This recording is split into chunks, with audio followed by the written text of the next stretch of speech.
Wala nang edit-edit, ito ang kwento.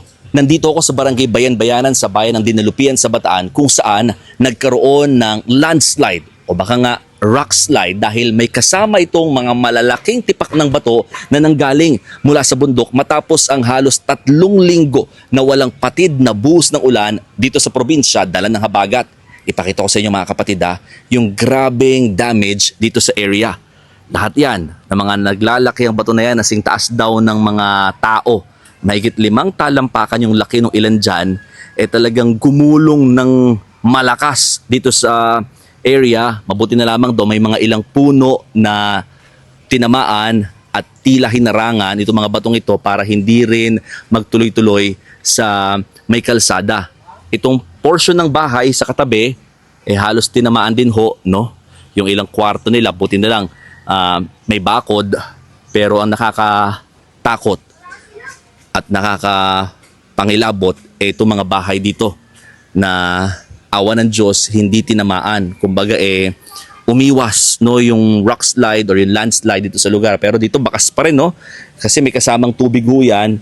Itong mga sira na ito at nagkalat ng mga gamit dahil naman po yan sa flash flood na nangyari dito sa lugar. Well, ngayon, umaaliwalas kahit papanong panahon pero hindi pa rin mawala yung pangamba ng mga residente rito, lalo itong community, itong Barangay Bayan-Bayanan is an IP community or Indigenous People community. Kausapin natin isa sa mga elder or residente dito si Nanay. Nanay, halika dito. Ano ang pangalan ninyo?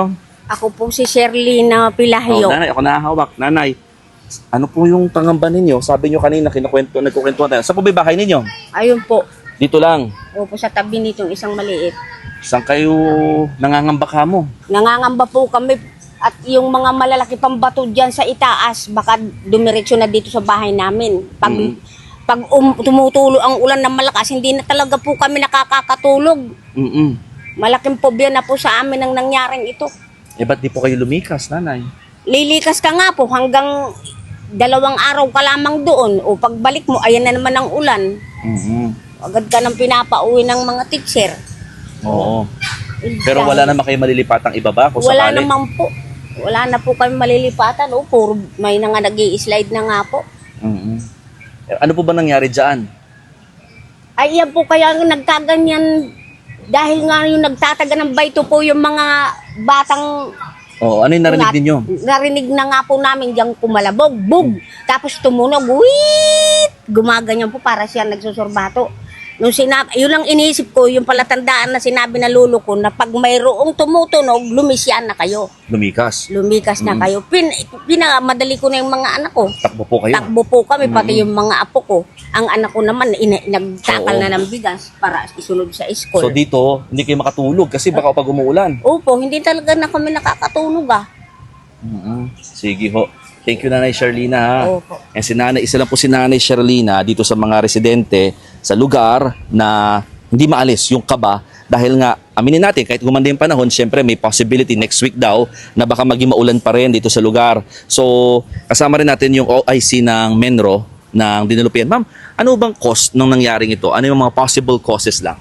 Ang pinaka-possible causes po nito yung mahigit 2 linggo na pag-ulan. Kaya po lumambot yung lupa at nagkaroon po ng baha dito sa area at rumagasa po yung tubig kasama po yung lupa at saka po yung malalaking bato. Ano pong balak gawin dito sa area?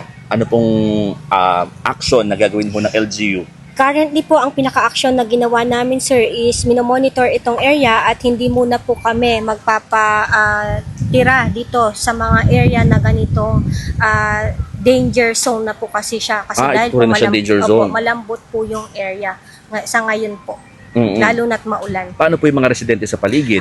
Yung mga residente sa paligid naman po, currently, i-assess pa naman po itong buong area kung saan part po ba talaga yung may pingas na, lalo na po na yung rumagasa po yung lupa na may kasamang malalaking bato. Thank you, Ma'am. Ma'am Regine. Yes po, sir. Regine Morillo po. Morillo. Thank you, Ma'am Regine. So yun mga kapatid, no, ang sinasabi ng Menro or ng LGU, itong area na to specific kung saan nangyari yung landslide, this is considered danger zone.